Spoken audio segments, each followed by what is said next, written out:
All right, we're here at Bloomsburg University, where tonight Michael Cleveland, Grammy winner. Did the IBMA still have any trophies left, or did they give them all to you? They've still got some, I'm sure. I hope they have another one for you. This is what is it, 7 times Fiddle Player of the Year? Oh man, it's more like 12. 12, that's right. 7 times is the band, Instrumental Band of the Year. Group of the Year, and they're nominated again this year. So and you're nominated again this year too. So, and then also you're up for a Grammy. We were, this past year. And talk a little bit about that album, the Playing to Win, I think it was called. I'm sorry. 11 of the Game. 11 of the Game. I'm sorry. That's all right. Yeah. So that album came out back in March of last year, 2023, and it's done real well for us. It's kind of a mixture of my band on some tracks, and then some special guest artists. A lot of the people I've been fortunate enough to work with in the past few years. Bela Fleck was on there, Billy Strings, and some outside collaborations. We did a Blackberry Smoke song called One Horse Town, and we were able to get Charlie Starr from Blackberry Smoke to sing on that with us, and that was pretty cool. And it's kind of interesting. We started recording sort of during the pandemic. One of the songs on there called Contact is one that I did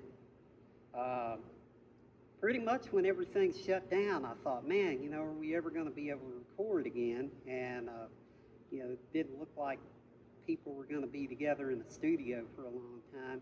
So I had just gotten set up with Pro Tools, and Pro Tools is pretty much the industry standard for recording. And I do a lot of studio work at home. People send me tracks to play on and stuff like that. So I thought, man, since everything has kind of come to a stop and not really doing anything other than recording, maybe I could try to record one of these original mandolin tunes that I've had for a while. And I talked to Cody Kilby about it, and he laid down the guitar track first, and I think I played some mandolin over it, and then we sent it to Barry Bales, and he played bass on it from his house, and then Bela Fleck played banjo on it from his house, so it was all kind of remote. Nobody was ever in the same room together at the same time, and I think it kind of proved to me that yes, it is possible. It's never going to be as good as being in the same room and being able to interact with the other musicians, but yeah, it can be done for sure. Now, your history of playing with a lot of other superstars goes back to your childhood. Tell us a little bit about that early playing with Bill Monroe.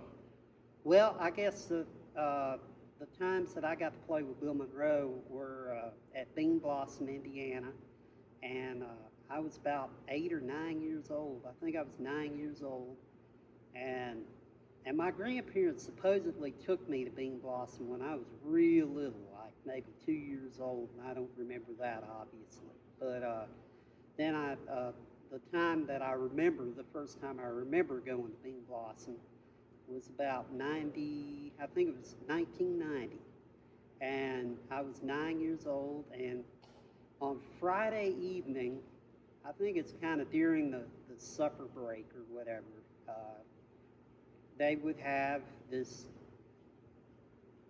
it was called the Sunset Jam, and it would be by this big oak tree, and they'd set up a little PA, and anybody in the park who wanted to play with Bill Monroe could.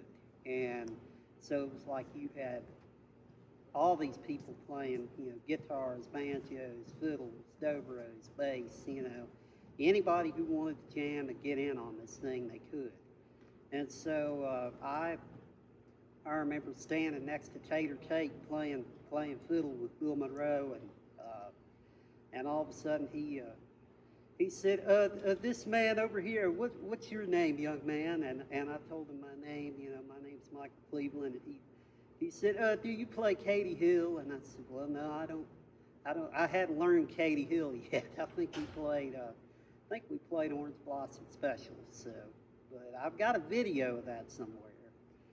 But I got to play with Bill a couple times on that Sunset Jam, and then I got to do a couple kind of guest appearances with him on stage, just to come up and do a song. And I mean, it was super cool. And I mean, I think at that time I was too young and stupid to be nervous. I was just like, yeah, I'm playing with Bill Monroe. Yeah, this is great. So.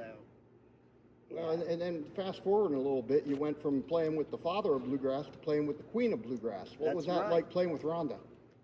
Say what? Playing with Rhonda Vincent. Yeah, Well, when I graduated high school, my first job was playing with Dale Ann Bradley. And that was around 99, 2000.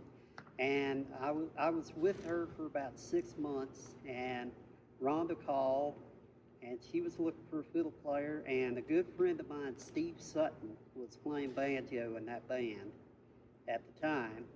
And we had always talked about we would jam together every chance we got, you know, which was not very often because he lived in North Carolina and I was in Indiana. And we met at Merle Fest one time and just picked pretty much all weekend. And we would do a few things like that, and we would always say, man, it'd be great to play in a band together.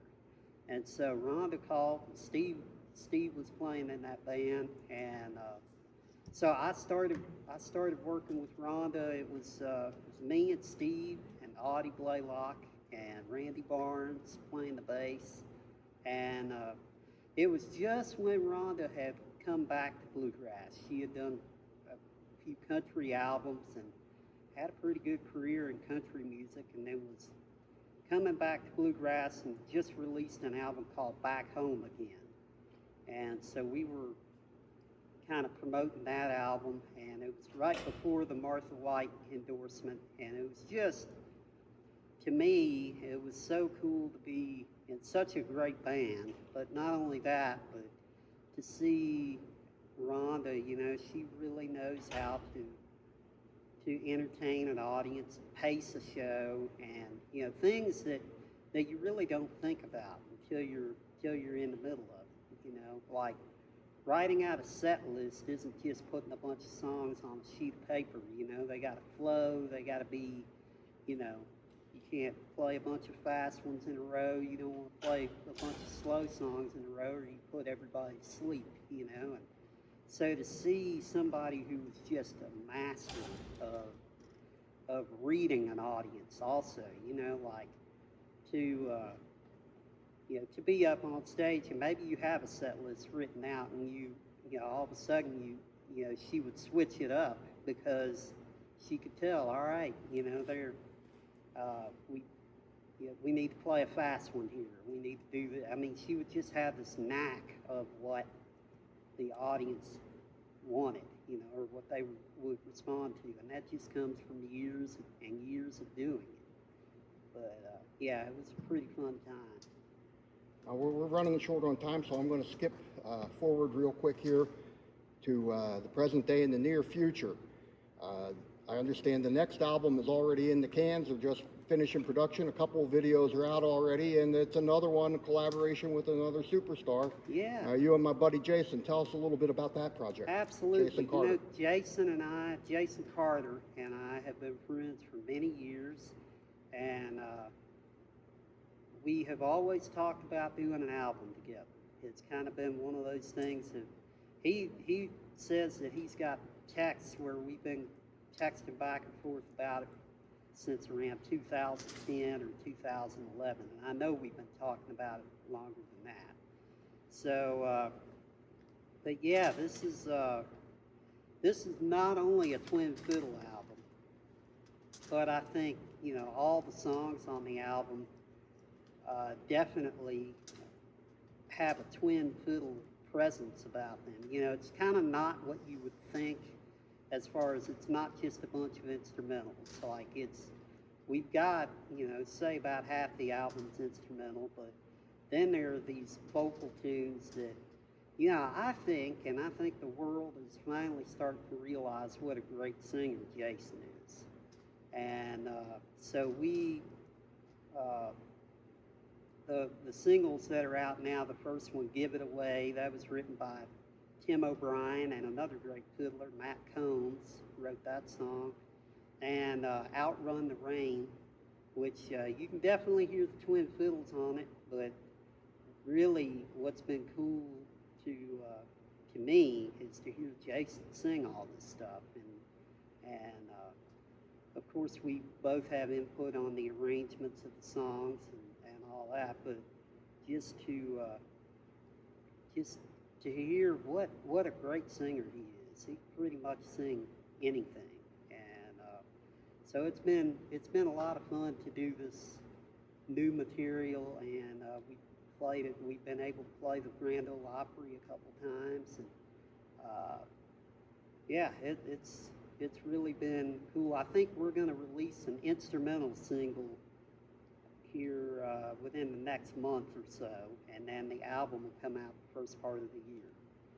Any triple fiddle, or was this a guys hang no girlfriends allowed? There's triple fiddles because one of us will sneak and overdub another part, you know, so you never know. There might be 6 or 8 fiddles by the time it's over. But no Bronwyn sneaking in, this was a guy's hang? No, you know, we had talked about that, but no, not this time. So now the big suspense as we get to get to the end of September is which one of you guys or is she going to sneak in there again for the IBMAs? Oh, man. Well, yeah. I mean, she is great. And, you know, the thing about, you know, the awards and all that, it's always an honor to be nominated, but it's really not, it's impossible to say who is the best. It's just who you like.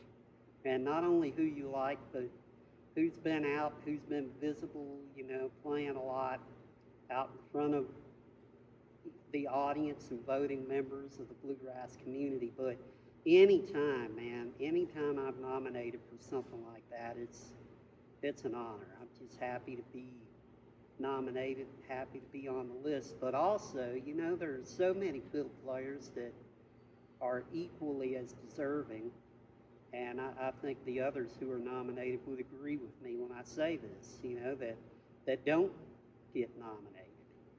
And, you know, I really hope that some of them kind of get some recognition. And there's a handful of others that are equally as deserving, like you say, Oh, of the absolutely. nomination. I mean, Tim Crouch, Billy Contreras, Shad Cobb, you know, those are 3 just off the top of my head.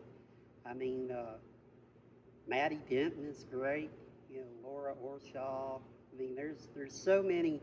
I could name a bunch of them that just are. Mike, we're supposed to talk to you again at the beginning of the year, you and Jason both. Yeah. When the album's coming out, we're going to sit down on Zoom and go through the song by song and talk about it. So I'm going to let you go here. You got a show to do, and this young lady's waiting to talk to you for the Bloom University paper. And Awesome.